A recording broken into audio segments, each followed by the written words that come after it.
청년을 향해서 기도 많이 해주시기를 바랍니다.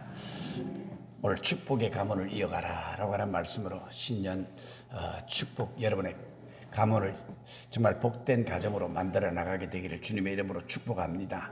이 한 가정의 아이가 국사, 세계사, 역사 성적이 별로 좋지를 못했습니다. 아버지가 학교에 찾아가서 선생님을 만났지요. 선생님이 물었습니다.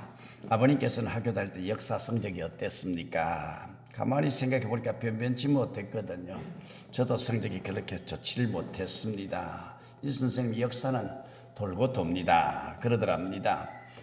병원에 가서 종합진찰을 받으려고 찾아가 보면 부모님의 병력을 물을 때가 참 많죠. 육체적인 이 질병들이 내 부모가 내게 물려준 유전자적인 것이라고 생각을 하고 의학은 그렇게 알고 그렇게 이야기들을 하죠. 또 육체적인 유전 외에도 정신적인 유전, 또 영적인 유전이 있을 수 있습니다. 그러나 우리 그리스도인들은 우리에게 물려진 모든 저주들을 단절하고 축복의 가문을 이어갈 수 있는 권세가 있다고 하는 사실을 꼭 기억하시기를 바랍니다. 그러니까 암이 걸렸으면 꼭 그 자녀들 가운데, 부모가 암이 걸렸으면 자녀들 가운데 암이 생기는 확률이 거의 7, 80%라 그럽니다. 근데 예수 안에서는 예수의 보혈의 피가 우리에게 묻혀지고 뿌려짐을 말미암아 누구든지 그리스도 안에 있으면 새로운 피조물이라, 이전 것은 지나갔으니 보라 새 것이 되었도다 라고 말씀하기 때문에 모든 유전적인 영향이 내게서 다 물러가 새로운 피조물로 거듭나기 때문에 세상적인 유전은 나와 관계가 없는 겁니다. 그러니까 너무 염려하지 마시고 이거 우리 부모님이, 우리 언니가 이렇게 암이 걸려서 이렇게 돌아가셨는데 나도 암이 아닌가 걱정하지 마시고 예수의 피로 다 물러가고 새로운 피조물이 된 줄로 믿으시기를 주님의 이름으로 축복합니다. 그러니까 우리 그리스도인들, 우리에게 물리칠 수 있는 모든 저주들을 단절하고 축복의 가문을 이어갈 수 있는 권세가 우리에게 있다고 하는 사실입니다.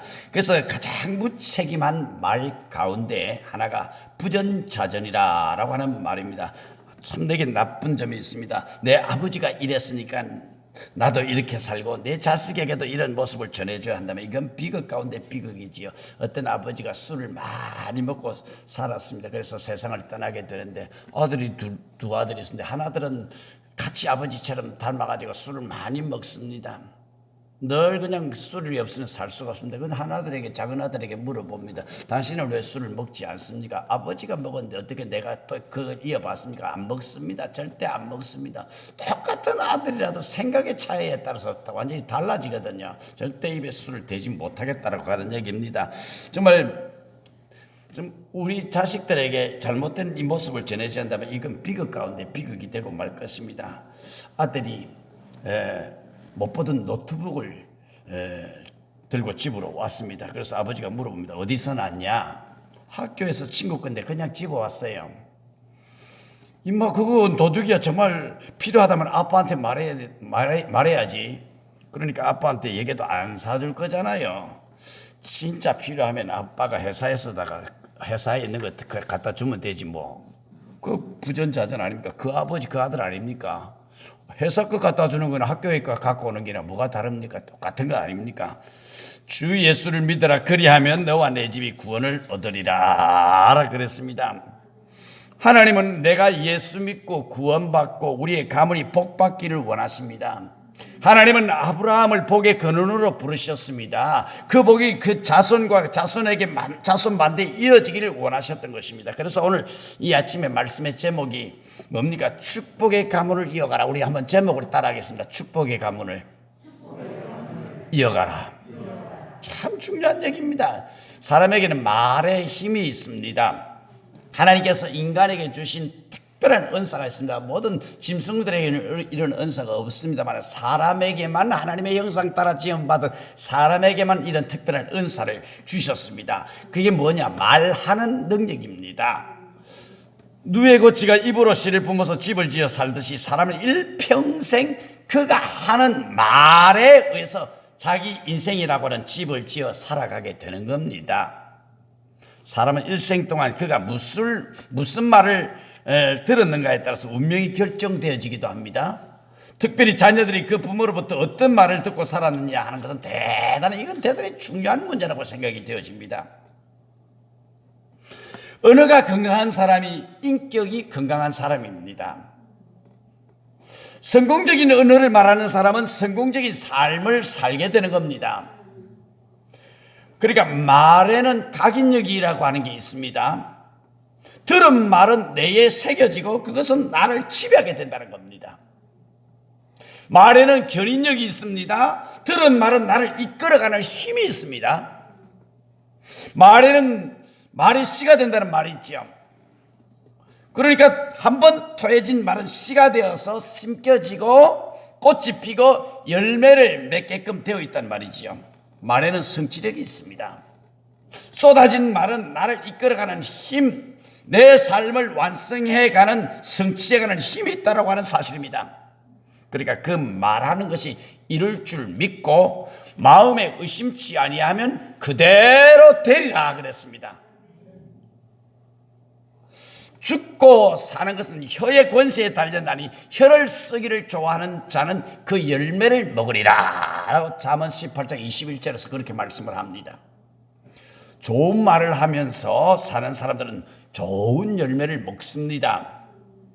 반면 나쁜 말을 많이 하는 사람은 나쁜 열매를 맺게끔 되어 있는 것입니다. 그러니까 운명을 바꾸고 살아가기를 원하는 사람은 먼저 뭘 해야 됩니까? 그 말을 바꾸어야 합니다. 민수기 14장 28절 말씀에 이렇게 말씀합니다. 너희 말이 내 귀에 들린 대로 내가 너희에게 행하리라 그랬습니다. 그러니까 우리가 세상 살아가면서 아이고 죽겠네 그러니까 자꾸 죽을 수밖에요. 죽겠네 하지 말고 살겠네 그러세요. 아이고 살고 싶지도 않은 사람들만 모여 앉았나 봐요. 살겠네 그렇게 하라 그래도 대답도 안 하고 앉아가지고. 그러니까 자꾸 우리가 내 입에 어떤 말을 하느냐에 따라서 내 삶의 방향은 달라진다니까요. 그러니까 하나님은 하나님의 귀에 들린 대로 해주겠다라고 이야기하니까 축복의 말을 하면 축복자가 되는 겁니다. 은혜스러운 말을 하면 은혜스러운 사람이 되는 겁니다. 자꾸 안 된다, 못한다, 망할 수밖에요. 이스라엘 백성들이 12명의 정탐꾼을 보내가지고 10사람이 하는 말이 그런 얘기입니다. 우리는 그 가나안 땅에 못 들어갑니다.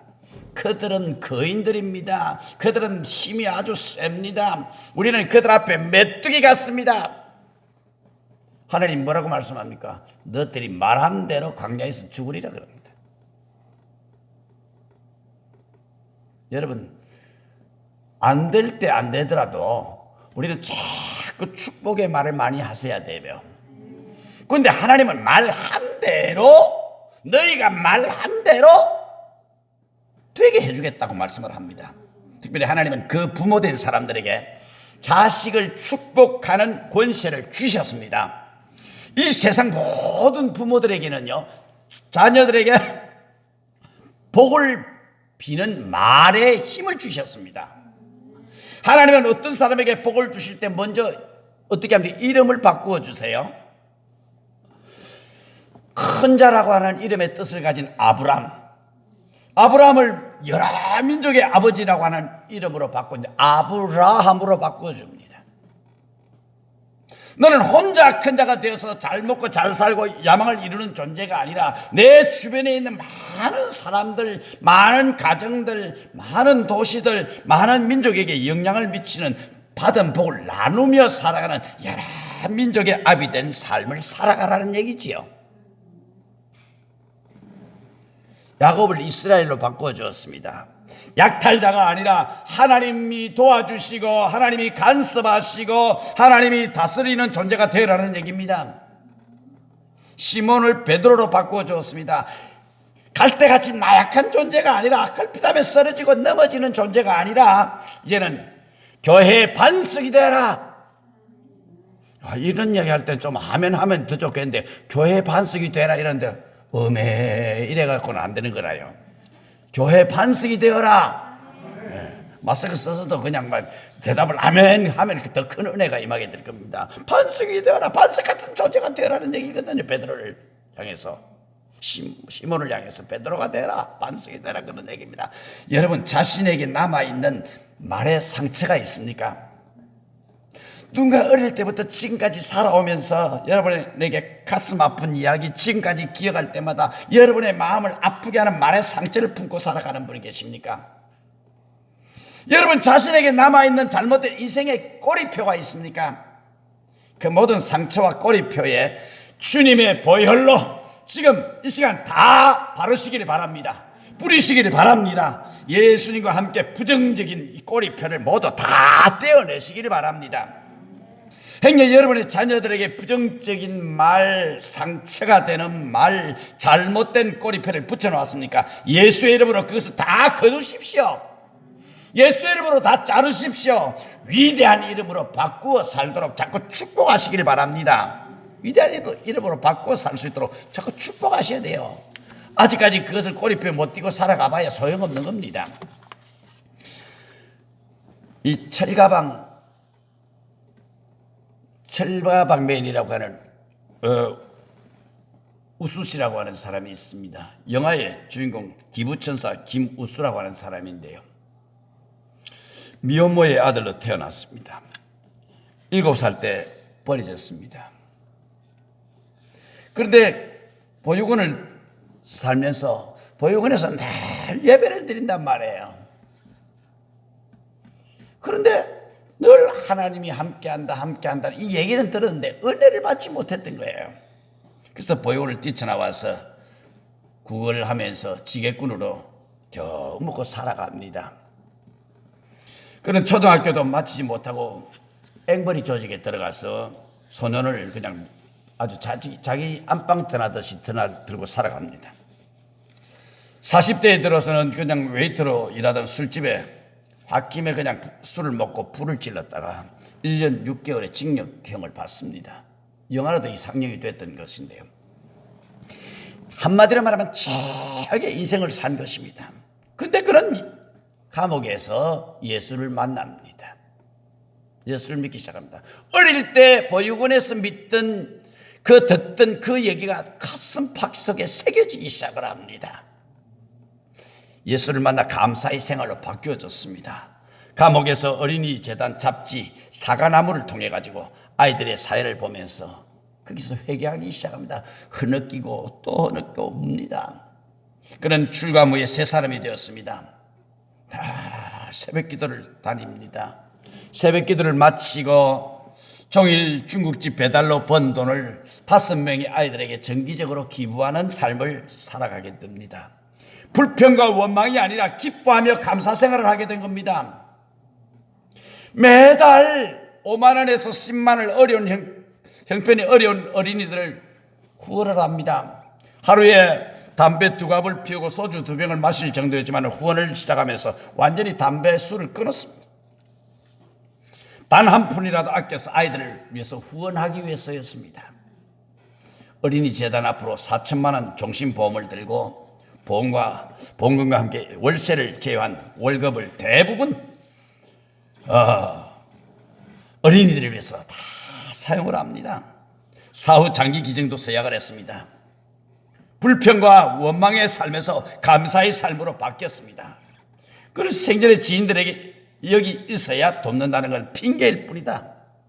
네, 그런 이야기를 합니다. 결국 김우수 씨가 오토바이 배달을 가다가 사고를 당합니다.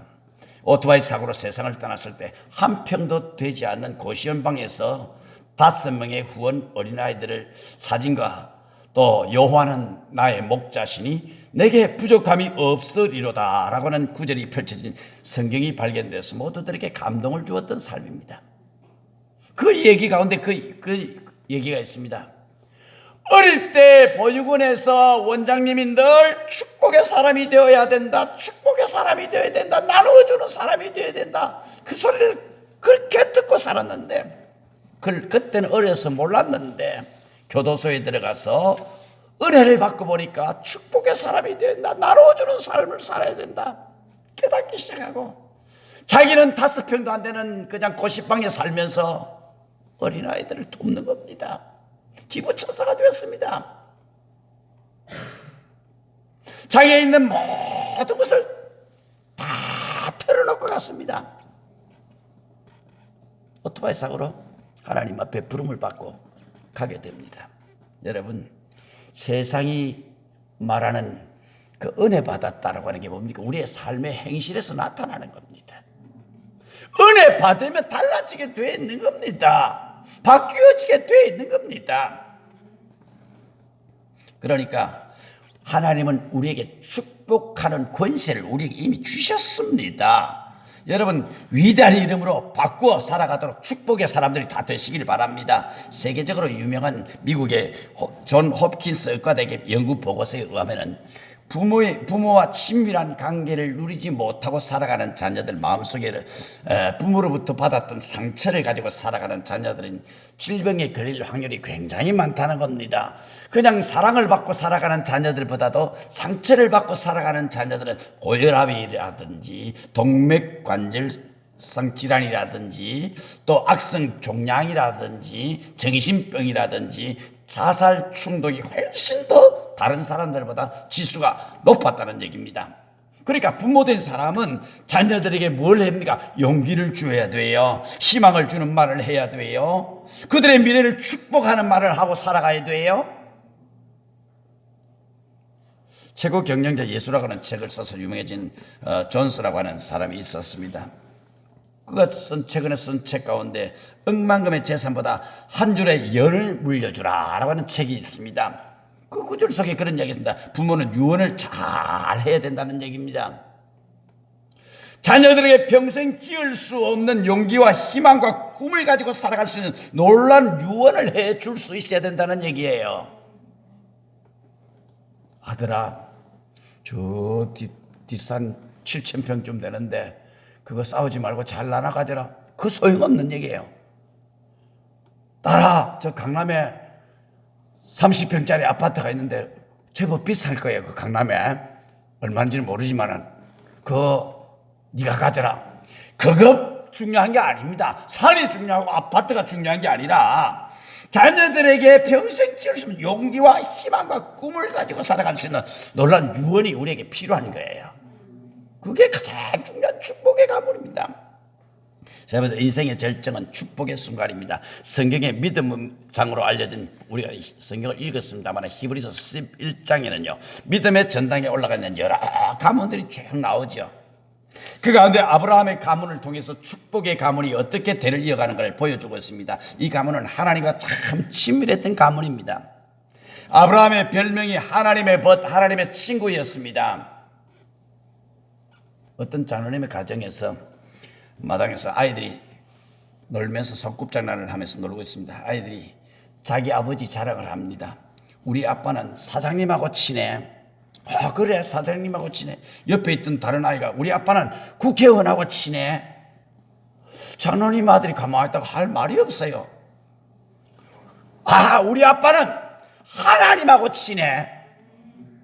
얼마나 멋있습니까? 여러분, 자녀들이 우리 아빠는 누구하고 친하다고 말할까요?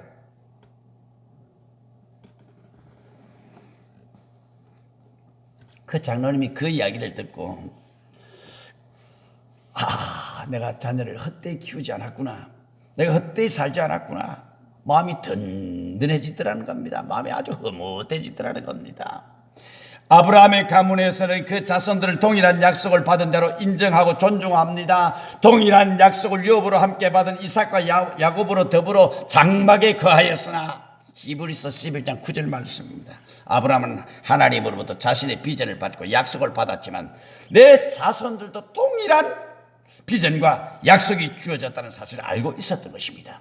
내가 받은 비전은 곧 자식들의 비전이다. 내가 받은 꿈은 곧 자식들의 꿈이다. 내가 받은 축복은 곧 자식들의 축복이다. 내가 받은 축복과 약속은 동일하게 내 자손들에게도 주어지는 축복이다. 이것을 내 자손들에게 나누어야 될 책임이 나에게 있다라고 아브라함은 생각을 했던 것입니다. 여러분, 꼭 기억하십시오. 부모로부터 인정받지 못하는 아이들은 세상으로부터 더 인정받고 살 수가 없습니다. 부모로부터 먼저 인정을 받아야 돼요. 우리의 자녀들이 내 부모로부터 존중받으며 살지 못하는 자녀들이 역사로부터 존중받는 인물로 성장하기는 대단히 어렵습니다. 복된 가문의 계대 계승의 원리가 뭡니까? 축복하는 일입니다. 오늘 히브리서 본문 11장 20절로 21절 보면 믿음으로 이삭은 장차 있을 일에 대하여 야곱과 에서에게 축복하였으며 믿음으로 야곱은 죽을 때에 요셉의 각 아들에게 축복하고 자기가 받은 비전과 복을 가지고 자손들을 축복하는 방법을 통해서 축복 가문을 이어갔습니다. 사실 이삭이나 야곱의 일생은 한마디로 말하면 누구보다도 파란만장한 인생이었습니다. 파란만장 1억인데요. 한마디로 파란만장한 인생을 살았습니다. 이삭은 소년 시절에 아버지 아브라함의 손에 끌려서 모리아산 언덕을 오르고 있었습니다. 근데 가다가 보니까 좀 이상한 게 하나 있습니다. 양이 재물이 없는 겁니다. 그래서 아버지에게 물어봅니다. 아버지, 불과 나무는 여기 있는데 번제할 어린 양은 어디 있습니까? 여호와께서 준비하시리라. 그리고 모리아산 언덕을 올라갑니다. 도착하자마자 아브라함은 장작을 다 쌓아놓고 아들 이삭을 묵습니다. 아들아, 내가 바로 하나님께서 준비한 어린 양이니라. 성경에 보니까 이삭이 반항하지 않습니다. 아니 120세가 된 아브라함이 노인네가 젊은 17세 18세 된 이 아들을 묵는데 힘으로 쓰면 얼마든지 도망갈 수 있습니다. 반항하지 않습니다. 묵는데 그대로 묵깁니다. 장작대 위에 올라가는데 그대로 올라갑니다. 반항을 하지 않습니다.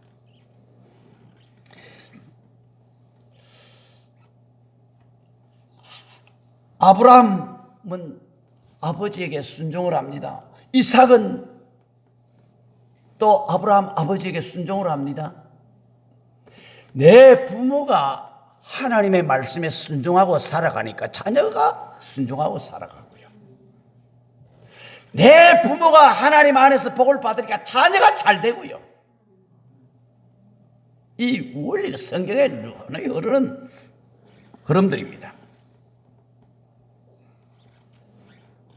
야곱의 인생은 더욱더 파란만장입니다. 요셉의 인도로 바로에게 섰습니다. 내 연세가 얼마냐? 바로왕이 야곱에게 물었을 때 야곱이 대답합니다. 내 나그네의 길의 세월이 130년입니다. 나의 연세가 얼마 못되니 우리 조상 나그네의 길의 세월이 미치지 못하나 험악한 세월을 보냈나이다. 130년을 너무너무 험악한 세월을 보냈다는 겁니다. 사랑하는 아들 요셉을 보는 재미로 살았던 아버지, 요셉을 가장 귀한 아들로 생각했습니다. 그것 때문에 다른 아들들이 시기 질투를 하는 겁니다. 그래서 아버지 심부름을 갖다가 아들 짐승에 찢겨 죽은 줄 알고 그냥 피 묻은 채색 옷을 끌고 평생 가슴을 졸이면서 원통한 삶을 살아갔던 것이 야곱입니다. 눈먼 아버지를 속이고 형의 장자의 축복을 가로채고 먼 길을 도망을 갑니다. 그리고 외삼촌 라반의 집에서 쏟고 속이는 처절한 피 흘림을 투쟁을 통해서 계속 되는 겁니다. 돌아오는 길에 야복강 나루터에서 하나님과 한판 씨름을 하게 되지요. 환도뼈가 부러진 다음에 야곱의 이름이 이스라엘로 바꾸어집니다. 오늘 여러분들이 고집하고 있는 이 이름이 바꾸어지려면 어떻게 됩니까? 정말 하나님과의 씨름이 있어야 됩니다. 환도뼈가 부러지는 결단이 있어야 됩니다. 은혜 받지 않으면 하나님 내가 살아갈 수 없어요. 하나님 내게 축복하지 않으면 나는 살아갈 수가 없어요. 이 환도뼈가 부러지는 결단이 우리에게 있어야 됩니다. 그냥 복이 오는 게 아닙니다. 야곱이 도둑놈 사기꾼이 이제 이스라엘로 축복의 사람으로 평화의 사람으로 바뀌어졌습니다. 그런데 히브리서는 그들의 이 파란만장했던 일대기에 대해서 전혀 침묵을 하고 있습니다. 그들의 일생 가운데 가장 빛나고 가장 영광스럽고 가장 멋있었던 장면이 뭡니까? 이삭과 야곱과 아브라함의 그리고 요셉의 인생 가운데 그 수많은 인생의 여정 가운데 한마디로 쪽집게로 집어내듯이 한 토막을 딱 집어 끌어올린다면 이것이 바로 그들의 인생의 절정이었다. 이렇게 말할 수 있을 것입니다. 이것이 야곱의 인생의 클라이막스였다. 바로 그것은 그들의 자식을 축복하는 장면이었다. 이걸 딱 집을 수 있습니다. 히브리서 기자는 이것을 딱 기록을 하고 있습니다. 자식을 축복하는 사람을 살았다. 이삭은 그 자식들을 축복을 했습니다. 야곱은 그 자식들을 축복을 했습니다. 믿음으로 살다가 믿음으로 죽으며 하나님 앞에 받았던 축복과 약속과 비전을 남기고 죽었어. 이것이 이들의 인생이었다 하는 것이 히브리서 기자의 해석입니다. 이 땅에서 잘못 살아도 괜찮습니다. 하나님 잘 믿고 살아가는 것이 가장 축복이라고 하는 사실을 우리가 깨달아야 됩니다. 믿음 중에 최고의 축복은 축복하는 믿음이에요. 믿음의 절정은 축복하는 순간입니다. 이 땅에서도 영원히 대를 이어가고 영원히 남는 믿음은 축복하는 믿음입니다. 신앙의 총결산은 마지막 날 내가 남기는 축복에 의해서 판결날 것입니다. 성도가 가장 위대한 재산은 축복권이에요. 특별히 부모는 자식을 향하여 축복하는 권세가 있습니다. 그래서 연말이 되고 성부영신 예배를 드릴 때 목사가 여러분들에게 축복하는 이유가 뭡니까? 안 해도 되는데 뭐 코로나 상황에 안 해도 되는데 왜 자꾸 축복을 합니까? 여러분의 가문이 축복을 받아야 되고 자식들이 복을 받아야 되고 여러분이 잘 되어야 되고 축복을 하는 겁니다. 그래서 서양 속담에는 그런 속담이 있습니다. 그 부모의 손끝에는 하나님이 계신다라고 하는 말이 있습니다. 이 손끝으로 내 자식을 저주를 하면 그 자식이 저주를 받는다는 거예요. 이 손끝으로 내 자식을 축복하면 내 자식이 복을 받게 된다는 것입니다. 아브라함 링컨이 훗날 많은 기자들에게 둘러싸여가지고 젊은 기자들이 물어봅니다. 당신을 올해 링컨으로 만든 힘이 무엇입니까? 내가 잠자리에 들 때나 잠자리에 일어날 때는 언제나 어머니의 손이 내 머리에 얹혀 있었습니다. 그 어머니의 기도는 나를 격려하는 축복으로 넘쳐 있었습니다. 그래서 우리가 살던 오두막 통나무집에는 언제나 구석구석 어머니의 축복 소리가 가득히 스며져 있었습니다. 그 어머니가 내게 주셨던 축복의 말씀은 내가 들에서 일할 때도 선거에서 여러 번 실패할 때도 내가 상원의원으로 또 대통령으로 직무를 감당할 때도 그 어머니의 축복의 소리는 언제나 내 기천을 떠나지 않았습니다. 오늘의 나를 만든 것은 어머니의 축복하는 기도 소리였습니다 라고 이야기를 합니다. 이태리 음악가 이 카루소는 유명한 테너 가수였습니다. 어려서부터 성악가가 되는 꿈을 가지고 있었습니다. 학교 선생님들에게 자신의 장래 희망이 성악가라고 말했을 때 음악 선생님이 노래 한번 불러봐. 그랬더니 노래 불러봤더니 별로 신통치 않거든요. 야야야야 가루소야, 니는 꼭 노래하는 게 드문에 바람이 흔들리는 것 같이 시끄럽기만 하고만 와 땡까만 그래 지르냐. 별로 좋지도 않은 소리로 내 목소리를 듣는 모든 사람들 귀가 너무 피곤해질 거다. 성악가가 되는 꿈을 포기해라. 절망하고 집으로 돌아오는데 어머니가 다른 이야기를 합니다. 네 목소리는 너무너무 감미롭다. 너의 목소리를 듣는 모든 사람은 황홀한 기쁨에 젖어들 것이다. 가난했던 과부 그의 어머니는 농사일을 해서 아들이 음악가가 되도록 그렇게 뒷바라지를 아끼지 않습니다. 그러나 아들의 머리에 늘 손을 얹고 축복 기도를 합니다. 사랑하는 아들아, 하나님이 너와 함께 계시니 너는 하나님과 함께 위대한 사람이 될 거야. 세계적인 테너 이 카루소가 탄생되는 순간입니다. 축복하는 그 순간이 하나님의 역사가 나타나는 순간입니다. 과연 그의 목소리는 감미롭고 황홀합니다. 그의 목소리는 힘이 넘쳤습니다. 희망이 솟아올랐습니다. 무엇이 그를 그렇게 훌륭한 성악가로 만든 겁니까? 어머니의 축복, 어머니의 손길이었습니다. 다섯 번째는 축복의 내용입니다. 오늘 본문 보십시오. 구약 창세기 히브리서 11장 본문에서 야곱의 축복하는 현장입니다. 자손들을 축복하는 내용이 나오죠. 15절에 야곱이 요셉을 위하여 축복하여 이르시되 16절에 이들로 내 이름과 내 조상 아브라함과 이삭의 이름으로 행하게 하시오며 이게 무슨 말일까? 쉬운 말 성경 번역을 봤습니다. 그래서 내가 그 기록을 했는데 쉬운 말 성경 번역을 이렇게 되어 있습니다. 제 이름이 이 아이들을 통해서 알려지게 해 주시옵소서. 아버지의 이름이 이 아이들을 통해서 알려지게 해달라는 얘기입니다.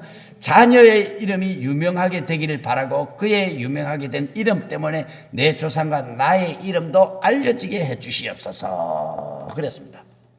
복받은 조상의 이름과 비전이 내 자식들에게 계대가 되고, 그러니까 전수가 된다는 얘기죠.